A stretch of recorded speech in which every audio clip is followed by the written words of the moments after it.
Tina Anselmi, partigiana a 17 anni, deputata DC dal 1968 al 92, prima donna ad aver ricoperto la carica di ministro, e l'ex inquilina di Montecitorio al primo posto nel Veneto per il più alto vitalizio riscosso, oltre 6.300 euro. Ma è anche colei che ha trascorso più tempo a Roma e che ha versato più contributi. Tra i nomi più noti c'è poi il verde Marco Boato, che riceve quasi 6.000 euro. Non scherza nemmeno un giornalista che ha lavorato molto alla Rai del Veneto, che ora è a Roma, con 5.670 euro, Giuseppe Giulietti, che però è super privilegiato perché intanto riscuote un altro stipendio d'oro, quello di giornalista Rai. Ci sono poi altri due veneziani, Pier Giovanni Malvestio con 5.500 euro e Gianni De Michelis con 5.517 euro.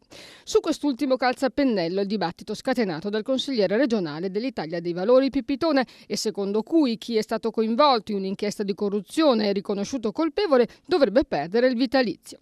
C'è poi Laura Fincato, che raggiunge i 5.000 euro, l'ex sottosegretario Adriana Vigneri è a 4.400 euro. Niente male anche il vitalizio del leghista trevigiano Mauro Michelon, è attestato a 4.000 euro, era impiegato delle poste. All'ex vice ministro dei trasporti Cesare De Piccoli spettano 4.000 euro. L'avvocato Maurizio Panis ha diritto a quasi 4.000 euro. Oltre 3.000 euro vanno anche al filosofo veneziano Massimo Cacciari, al forzista Cesare Campa e alla verde Luana Zanella.